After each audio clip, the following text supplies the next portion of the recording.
मित्रांनो, जेव्हा आपली मॅच्युरिटी एका लेवलला पोहोचते ना, त्यावेळेस तुम्ही एकांतामध्ये शांतपणे जुने गाणे कधी ऐका. आता मी ते गाणं ऐकत होतो, जयवंत कुलकर्णी साहेबांचं, आणि तो गोडवा आणि ती म्युझिक खरंच होतं. मला असं वाटलं का मी ते गाणं कमीत कमी 100 वेळा ऐकलं असेल, पण तो आज गाणं ऐकताना मला असं वाटलं का काहीतरी वेगळं वाटलं. भाई, माझे डोळे शिरले ग तुझी वाट पाहुनी ग, मनाच्या धुंदीत लहरीत येना.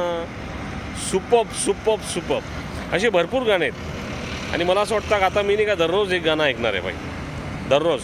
आणि मी रिकमेंड करतो तुम्हाला पण, दररोज रात्री तुम्ही एकांतपणे बसल्यानंतर शांतपणे जुन्यातले गाणे जे ऐका, तर आपल्याला समजेल का त्याच्यातला एक्झॅक्टली तो स्वाद, तो गोडवा काहीतरी वेगळा आहे. आणि स्पेशली DJ पण नको, रिमिक्स पण नको, original track. Please please go through. Thank you so much.